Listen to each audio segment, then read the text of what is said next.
And this time rejected.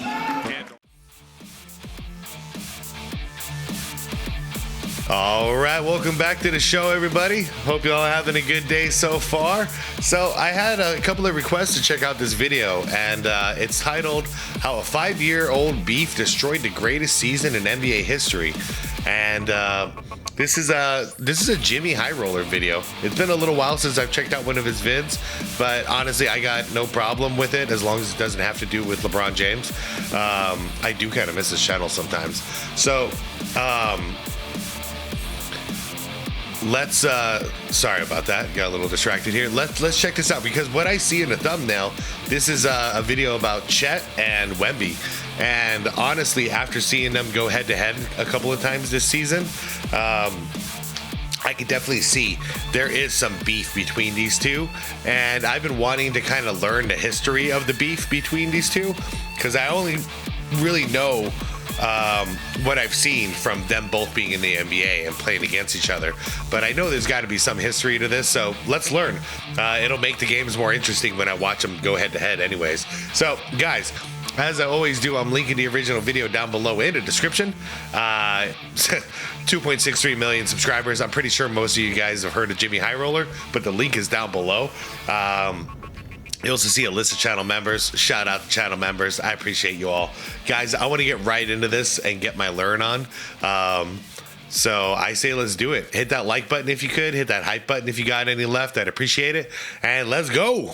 Most times in the NBA, when players have beef, it's usually nothing. Maybe some smack talk here and there, some friendly banter from time to time, a subtle jab, or some extra motivation for the next time they match up. In rare occasions, beefs grow into something more, real rivalries with very real consequences. But more often than not, the respect is mutual, and the beef players have is in the spirit of some good, admirable competition.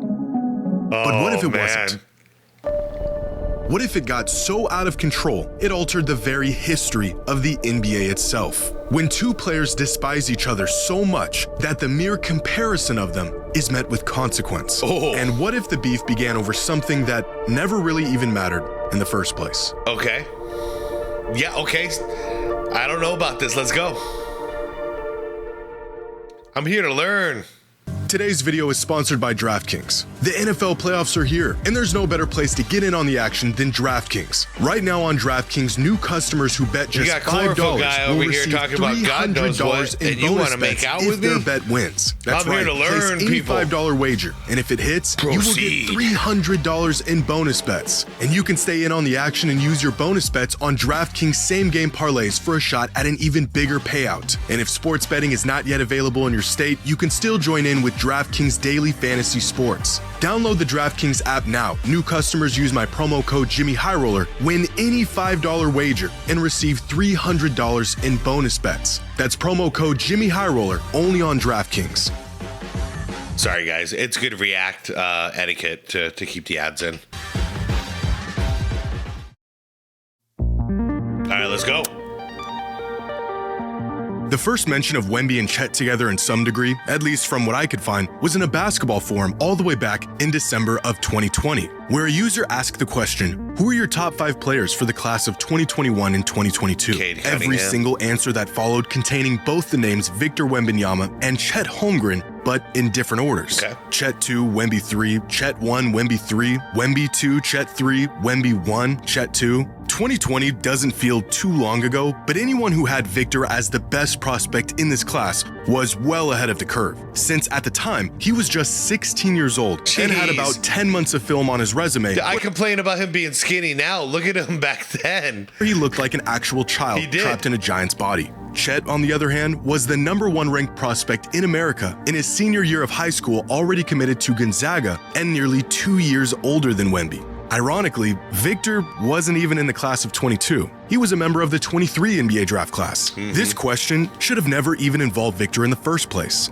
But fate would have it that these two would be compared long before they ever even faced one another. Due to COVID restrictions at the time, any and all potential interactions between the two were held off until the following season. But 7 months later, in the summer of 2021, Wemby and Chet would match up for the first time in their careers, in a game that would spark the most heated rivalry in basketball today. What is this?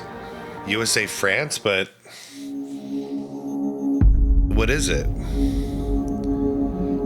In July of 2021, the FIBA Basketball U19 Final came down to the USA versus France, the most highly anticipated matchup of the summer with a world championship on the line. As usual, Team USA had a stacked roster featuring 10 future NBA players, some of which include Jaden Ivey, Peyton Watson, Kenny Lofton, Ryan Kolkbrenner, and the best player in the country, Chet Holmgren. Okay. France? Well, they had a 17-year-old Victor Wembanyama, who at the time was already seen as the best prospect in the world, regardless of age. The freakish frames and tools of both Wemby and Chet sparking conversations of similarities between the two. Both slim, lengthy big men with offensive games far too sharp for their size and NBA-ready defensive instincts. Who's too better? Easy. He didn't even jump. Is the rarer unicorn? By the end of this game, those questions were answered.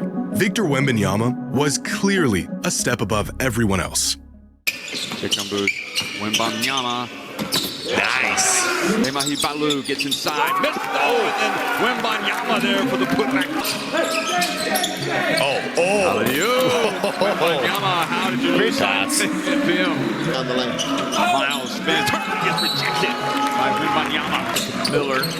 And now he gets rejected. I really like this guy, Wemby, man. That's crazy. And puts it up, and he is fouled. Feeling that every possession important. Wembanyama for three. I just want him to learn he can get that three off anytime, any game, any second of that game. So don't make that your first option. That's all I want to drill in his head. So I wish I could like be part of the coaching staff. That's all my job would be. Play strong first. Shoot 3 second. That's all I ask. In on the follow from Wembanyama. Play paint first. Inside out. And Lofton. Get out of here. And this time rejected. Hand on it. It's another tough shot attempt to it. Miles, he gets blocked by Wembanyama. Despite or like just put him in the post too. He could just catch in the post anywhere he wants. Turn around, jump shot. Doesn't even need to fade away. He can just turn around, literal like baby jump shot. He can clear that over anybody's head. The youngest player on the court and finishing the game with 22, 8, and 8. As very visibly the best player on the floor, Team USA narrowly edged out France, beating them 81-83. And to add insult to injury, the tournament MVP was none other than Chet Holmgren. Wemby having to settle for a silver medal and a spot on the all-tournament team. Now, for most players on the brink of a promising NBA career, this entire tournament would be non-consequential, irrelevant within a few months. But Victor Wembanyama isn't like most players. He wanted that win, man. I like it. I like what I see. As the awards were being handed out, Victor could be seen with a look of almost disgust. Yeah. If you didn't know any better, you'd think France came in dead last by the way Victor handled this loss. Moping around, head down, dragging his feet, really disinterested in the whole thing. Appalled even that they didn't win the tournament and he didn't win MVP. A moment that Victor Wembanyama recalls as the worst basketball memory of his life. Wow. Saying, quote, "Just thinking about it makes my jaw clench. It's a regret. An unfilled hole inside me that I have to fix." Damn. This quote is borderline concerning. That's crazy. That's like Rocky Balboa in Rocky 6, the one that's actually titled Rocky Balboa, when he's talking about having that junk in the attic still.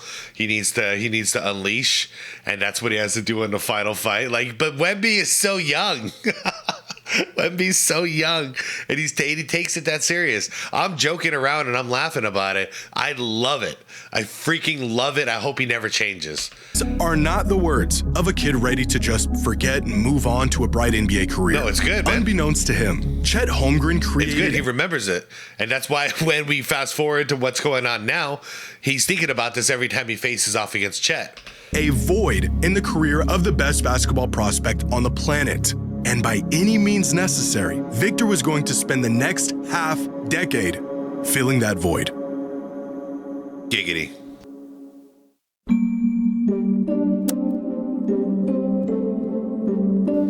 By the start of the 2023-24 NBA season, Chet and Wemby were slated to face off in their first NBA matchup. But this wasn't just their first matchup in the league against each other. Although Chet was drafted a year before Wemby, an injury sidelined Holmgren for what should have been his rookie season. And so not only would they be battling for Rookie of the Year that entire season, the very first game of their respective careers were, of course, against one another. Wow. Now, this was a preseason game. It should not have meant anything at all. And it didn't mean anything. to anyone besides Chet and Wemby, both of them going suspiciously hard in a preseason game in early October. Despite a few viral moments from Wemby, the Thunder... Dude, did he ram him with the head, giggity? In a preseason game in early October. Despite a few... Oh, man, Wemby. I mean, that's a foul, but damn. Viral moments from Wemby, the Thunder came back and won the game, and it was Chet who outplayed Victor in just about every measurable way. And in the very first public stoking of the fire, Chet tweeted this after the game.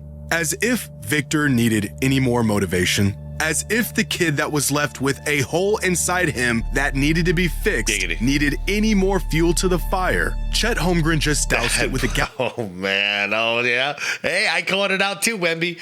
You can't go around headbutting people. gallon of gasoline in front of the entire world. Damn. And thus, this rivalry officially began. Yeah, well, in his post-game interview, that's preseason. We'll see what happens with the more meaningful games. Chet was asked about his budding rivalry with Wemby, to which he had this to say. I know you and Victor have been connected for years, even though you haven't played against each other very much. And he just was saying that he thinks this is going to be the start of a lot of really good games against each other. Do you feel that way? 100%. You know, I played against him a couple years ago in FIBA, and you know, I plan to play a long time, and I'm sure he does too. So there'll be no choice but to go back and forth. So and he was right. There has, in fact, been no choice but to go back and forth. Yeah. Even before their first regular season matchup, their relationship was already being labeled as the makings of NBA's next intense rivalry. Let's go. Yeah, it should be. And especially since Chet is basically Goliath now, on the reigning champion team. And San Antonio has been garbage the last couple of years, and all of a sudden they're starting to rise. And I'm curious if we can get a playoff matchup between San Antonio and OKC. That I'm tuning in for every single game. Second matchup of the season, the intensity between them had already built up to the point where they were abandoning sets altogether to go at each other one-on-one. Wemby going out of his way to show Chet and the rest of the world there should have never been a comparison in the first place. The numbers on the scoreboard briefly becoming irrelevant in these moments. Now again, Chet didn't really even do anything to deserve this. An innocent bystander who just happened to cross paths with an alien in a FIBA tournament. Hey, but that's how sports goes. It is a rivalry, even if it's just one dude, who in this case is Wemby, going after Chet. Like, he wants Chet. He wants to crush Chet. It doesn't matter at that point what Mr. what Chet feels about Wemby. That don't matter anymore. Wemby's out to kill him. So at this point, you have to rise to the challenge. So it does become a rivalry no matter what. But Wemby had a hole inside him, and he was fixing it. After the game, the media only made things worse by leading off with a slew of questions about the rivalry and what the two thought of it. In terms of not matching up directly with Chet, you guarded him defensively with somebody else.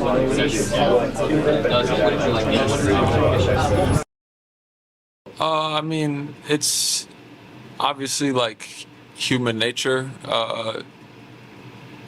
but to really be uncommon and not just do what everybody else does, you have to kind of fight that. And obviously, that's the headline that you guys have. That's what ESPN's promoting. That's what the NBA is promoting, and rightfully so. Vic's a great player. I think I have a long way to go in this league, but I plan to be a great player. I mean, I wasn't matched up against him the whole game. My first goal is always to win, and I don't in a game like this, I don't think about that, especially in a loss. Yeah, you do. First impression of these two unicorns and their potential in the league, it was a fairly even matchup. Wemby was great, but so was Chet. Their names still intertwined, and for many fans, they were each other's equal. This is potentially the beginning of something special, not only for the two of them individually, but the two of them head-to-head. I think both of these guys are studs. They're future stars. You think that there's a better version of me, or I've already bettered him in under 19? There's a competitiveness that you see from Chet. I don't know about that from Victor yet. I believe that he is that dude because he has all of the talent and all of the skills, and he's mature beyond his years, as everyone says. But I do know that both of these guys seem like they're uber talented and they have some dog in them. The league needs Victor Wembanyama. They need Chet Holmgren to be players that are transcendent. This, however, did not last very long. By the end of their rookie seasons, Wemby had firmly asserted himself as not just the superior player, but the future face of the league. A season that was capped off with Wemby's first triumph over Chet. From the #1 pick and otherworldly expectations to now the unanimous winner of Rookie of the Year, Victor Wembanyama lived up to the hype. The unanimous NBA selection for Rookie of the Year. Only the 6th time in NBA history the Rookie of the Year race has been unanimous. He was the 3rd #1 draft choice. What has it meant? Everything, you know. Victor didn't just win Rookie of the Year, he... Holy crap. Second place votes, 98. So it was clear who's #1 and who's #2. Who got one? Okay. Brandon Miller got 1 vote, a second place vote. That's incredible. That is incredible. That's first place. That's second place votes. Third place votes. Yeah, okay. That's just wild, man. Well, I mean, yeah, I would have voted the same too. Won it unanimously. And, more importantly, he stopped Chet from winning it. I mean, you can come up with 50 pros and cons for each of us on who's on our team, what we're playing for. At the end of the day, what is the criteria? This is my thing with all NBA awards. Like, what is the criteria? It's hard to, it's all in the eye of the beholder. So it's like, who has more voters that believe in their side of the criteria, I guess. Like, I mean, all credit to him for, a great season and everything. And, we're not rookies anymore. So, like, I mean, you didn't play your next game, though. You what? I played more than 82, though. So that's the rule on our team. Wait. There it is, chat. Let's go. Most of y'all don't get the chance, though, because most rookies don't get into the playoffs. So you can't play more than 82. Yeah. So, As much as they tried to deny it, this was a rivalry, and it was building quickly. And for just a moment, a small portion of that hole created in 2021 was fixed. But not for long. Wemby won this battle, but in the following season, Chet achieved something far bigger. I agree. Yep. Chet got the big laugh here.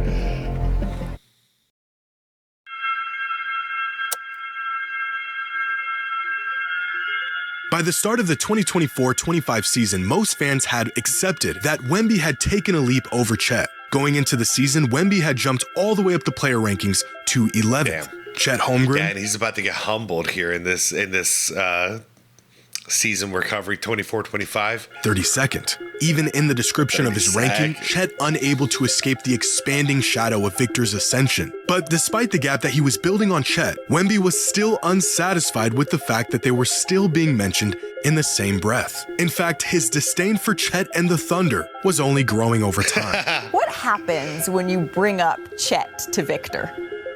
Don't trust her. Don't trust her. She's a snake. Don't tell her anything. Chet is not exactly Candyman, but Victor will not even say the man's name. Wow. And that's pretty much been the theme ever since Victor Wembanyama arrived in San Antonio. I think it's because, that there is a real budding rivalry here. And on both sides, both of those guys are trying to take the attention away from the rivalry and put it specifically on the teams, Oklahoma City and San Antonio. That's what's going on these days. But I'm telling you, they do not like each other. They respect each other, but you'll see it manifest itself on the court. As Andrew Schlecht of The Athletic put it, Wemby was creating his very own Voldemort. The kid was pouring mental lighter fluid on a fire that was already out of control. Yeah. It only made matters worse when the Spurs acknowledged that they were using the Thunder as the blueprint for where they wanted to be in the future. Mm-hmm. It's the kind of motivation... I mean, you can... Michael Jordan and the Bulls versus the Bad Boy Pistons. It's a little reminiscent, It's a little reminiscent. That can consume a man if he isn't careful. No, it's good. This is what I think is gonna lead him to greatness. Like, he needs this he needs something to be awake at 2 a.m. thinking about. pumping him up for the next day. And every day he's in practice, he needs something. He needs somebody like Larry Bird and Magic Johnson had each other. And they both tell the story often of every time they were in the gym late at night when everybody else was out like partying and having fun, they were thinking, all right, I'm going to take 500 jump shots. Larry Bird probably shot 600. I better shoot another 100. Like you need to have this imaginary character in your head that you're competing against even when you're all alone. And then when you do face off against each other, boy, do West fans get some good basketball.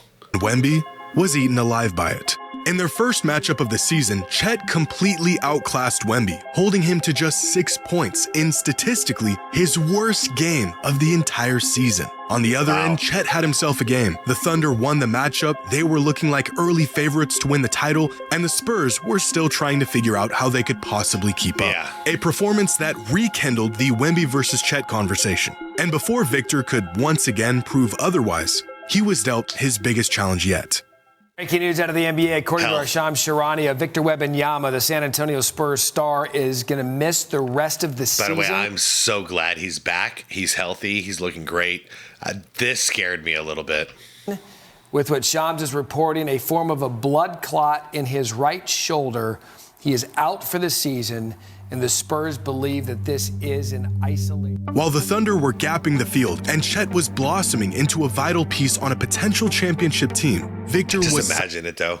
He's out there recovering from his injury while Chet is out there winning a championship. Like, talk about adding fuel to the fire. Sidelined with a season-ending injury. What's the worst-case scenario for a man hell-bent on revenge and willing to do anything to get it? Being helpless and out of commission while your adversary is inching closer to basketball immortality.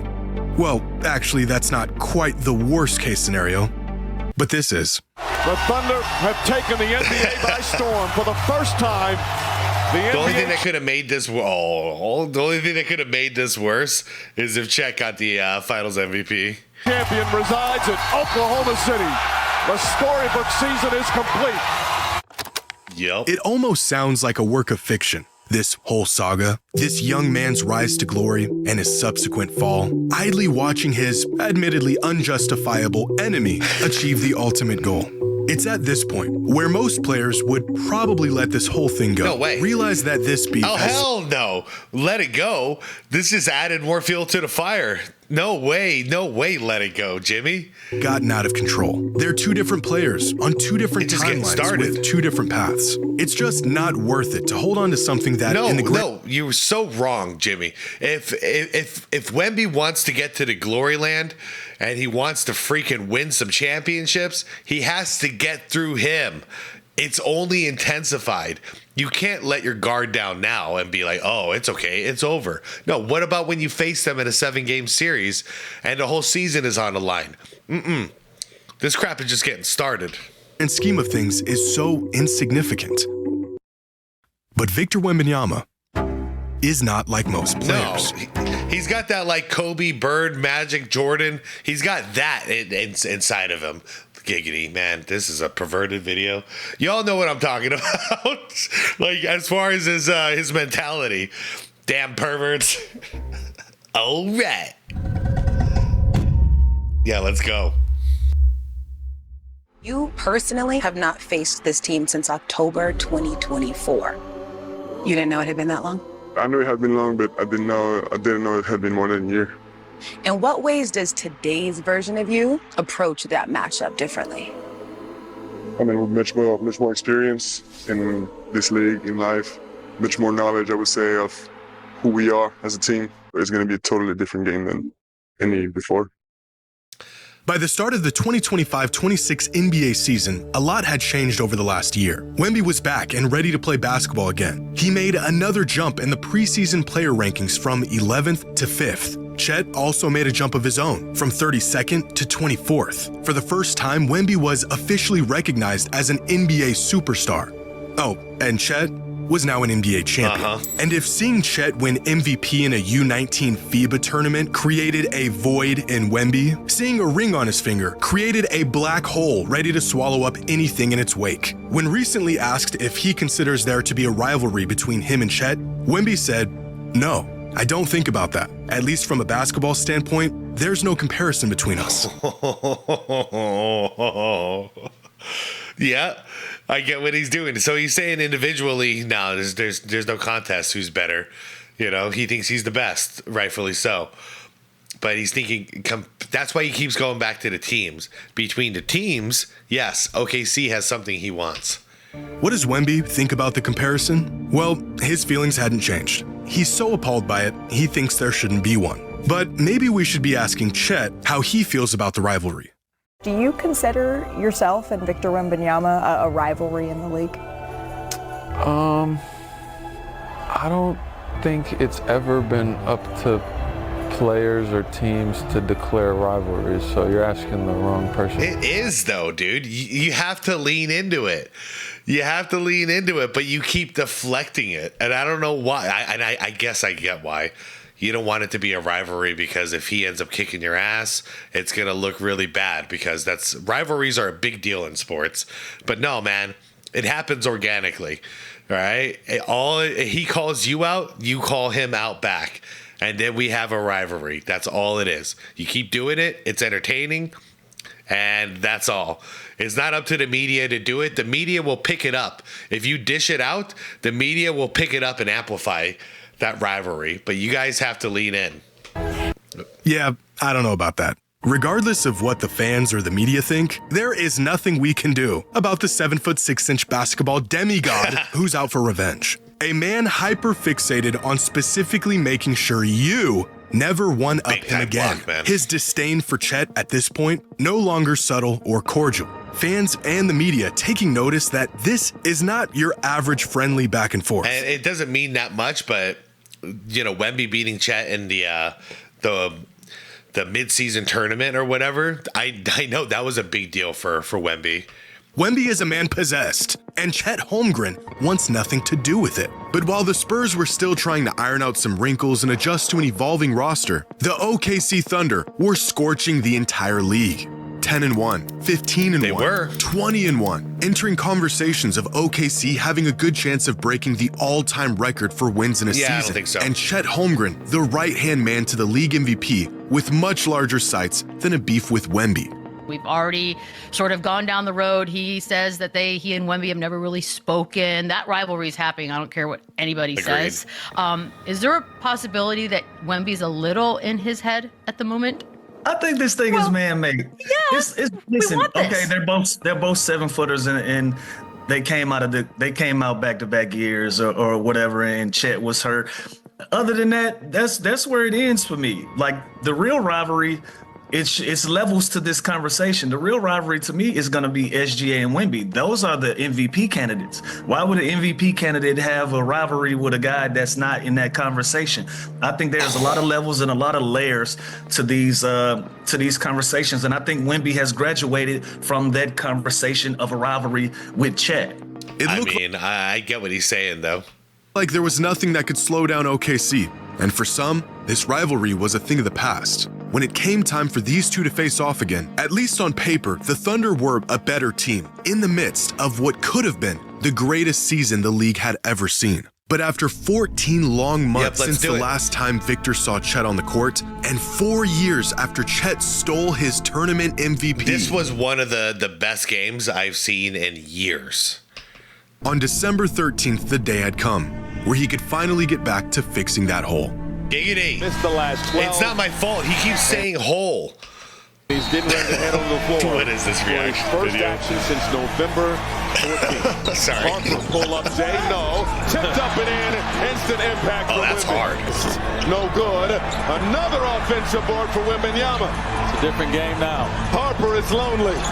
Early in this game. Good hustle, good hustle. Goes down, gives it up. Sam Penny. 3-ball. Corner pocket. Teardrop, no. Blocked out of there by Wembanyama. San Antonio is quite a bit better with Victor Wembanyama. That's why you have to go get a guy with my experience. Wemby bottoms! Woo! Stan Dwayne. Wemby's a plus 20. Not a post-up plus for a 20. Like Wemby is at the high elbow. Here's this matchup. Wembanyama! Good solid defense. Wembanyama changes everything at the defensive end of the floor. Everything. It's over to Wembanyama. Made the catch. Fading away. Yep. Got it back, fired, and it drops. Yeah, that was a big one. I'm just bigger than you. That's all this boils down to. I'm big. You snapped their 16-game winning streak, just their second loss of the season. We saw your emotions throughout this one, as everyone's saying that the Thunder is a team that is almost unbeatable. I know. And a lot of people seem to miss this game. This was the turning point for OKC. This somehow like rattled their confidence. And What does this win say about where this group is right now? It says a lot, and it says a lot about where it's going to be in the future. I mean, that's only their second loss of this season. It means something. Yep, it did. And it turned out it meant a lot more to OKC than it did to you. That's what I didn't expect. I didn't expect their confidence to get so shaken from that game. And for the Spurs, the same starting five we have seen. Slips, Wemby. Let's do it again, Wemby. Oh my goodness! Run over Chet Holmgren. Harper, throw it up. Wembanyama dumps it. Go back out. Wembanyama, shot clock at 6. Stepping back for 3. First double-digit lead for the Spurs. Up 12. It's going crazy. Yeah, you got to prove it wasn't luck. Christmas gift. Killed for him. San Antonio Spurs fans. They've beaten the Thunder 2 times in a row. Now, I would like, with my teammates, to introduce a little new tradition. What?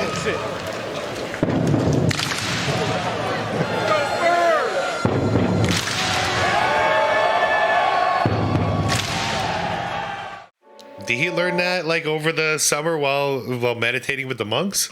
The San Antonio Spurs and the Oklahoma City Thunder, a burgeoning Western Conference rivalry. Wembanyama continues to have a profound impact for the Spurs positively, both the offensive end of the floor and the defensive end of the floor. They're on cue, Wemby with the buy one, get one free right now. Sure feels like one. Wemby with an exclamation point just to let you know. Be out by the three-point circle. One dribble pull-up and a propitious roll and a shooting touch to his teammate Wiggins and got it backed on the clutch. As Wemby pulls one at the other end for 3. Got it back. And lays it home. We got a whistle. First of all, a spectacular pass by Wembanyama. Off the wide action. Wemby pulls the 3. Got it. Come on. Not only are they kicking their ass. It's so weird. Sometimes he looks like Wilt Chamberlain, like under the paint, and then other times he looks like Kevin Durant. Wemby's a different dude. On the floor, but they're letting them hear about it. The passion, the noise talking, and not only. That's why I want to see this in the playoffs. OKC should be better. But Wemby has shaken up this matchup so much that it looks like the Spurs might be the Thunder killer. Them 3 straight times. They pumped them 3 straight times. How much fun was it to be back in the mix again after having to wait the last few weeks to play? Oh, I mean, you can't imagine. Just get better, do some beautiful things. And I just wanted to be a part of it, you know, and I'm glad that we can still do it. When I'm here, I have no doubt, of course, but I'm just glad to be a part of something that's growing to be so beautiful and so pure and ethical basketball, you know. I love it. I love it. I love it. You know what he's talking about. He's talking about that foul baiting crap. They're not doing it, and I appreciate that. And I also appreciate that he's not like ring chasing immediately. He's talking about building something beautiful here.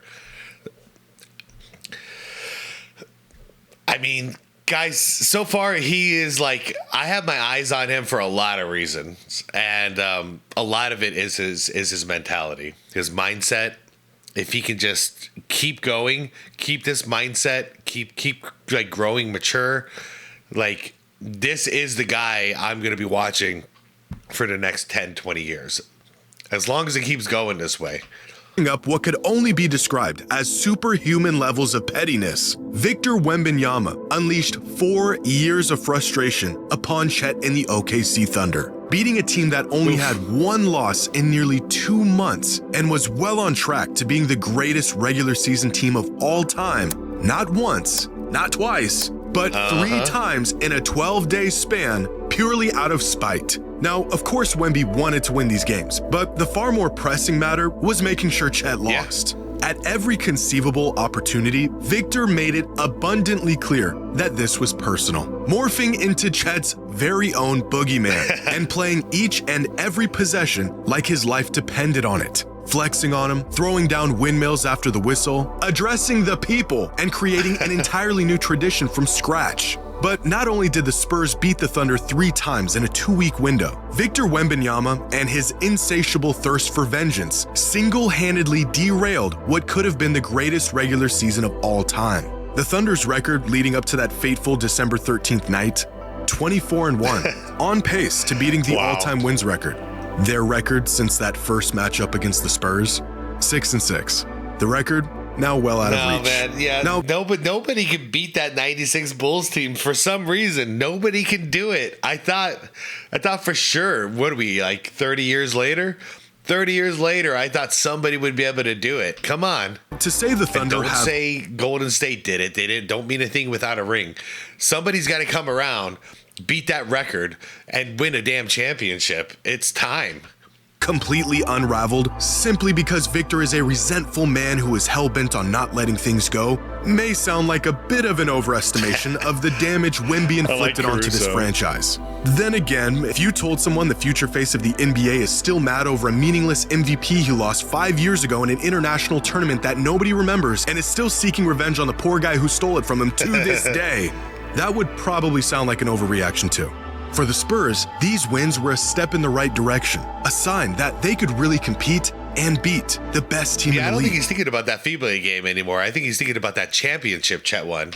That's what he wants now. But for Wemby, these wins were retribution.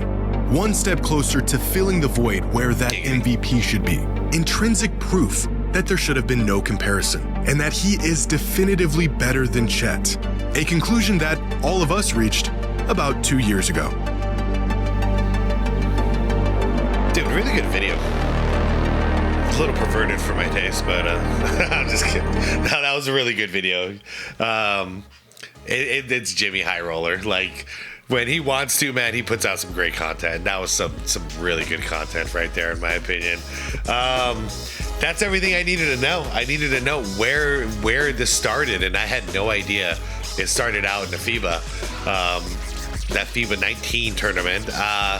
Outside of that, like, I've been able to pay attention to what's been going on between them and the NBA, but that's the missing piece of the puzzle for me. I didn't know before either of them were ever pros, they already had beef.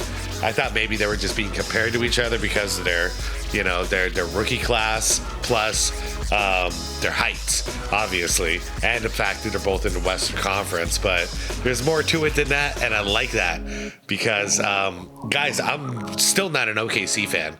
I can't stand the foul baiting from SGA.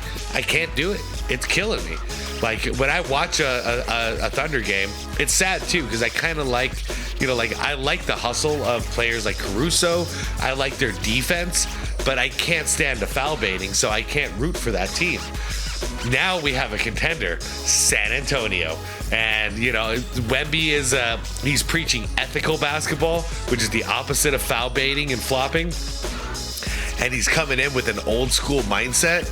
And it's the Spurs. Like, we need the Spurs to be dominant in the league, at least like contending in the league. I think it's healthy for the NBA. Same with the Lakers and the Celtics. But yeah, dude, San Antonio versus OKC, like, now I'm invested. Now I'm interested in something. And I swear, get Jokic a little bit of help in Denver, and I'll get excited about that too. Because I was. But now I feel bad for Jokic out there. Kind of like, Wemby from 2 seasons ago, from Wemby in his rookie year. It's like he's the only one out there playing against the whole world. And thing is now Wemby actually has a little bit of help. He's got some help. Keep an eye out on Castle, man. The guy is hooping, and it looks like it might be a 1-2 punch. I hope it is. I really hope it is. But we'll see what happens, guys. I'm looking forward to the playoffs when it comes to this. This will be a series. If we get this series, boy, I'll be watching every single game and I'll be talking about it. So anyways, guys, thank you so much for watching. If you haven't watched some Wemby games yet, some Spurs games, guys, just watch a couple. That's all I'm asking. Just watch a couple. See, just watch the kid play, and let me know what you think. All right, I'm out of here, you guys. Like the vid on your way out if you could. Subscribe to the channel if you want more content like this, and most importantly, it's to be water, my friends.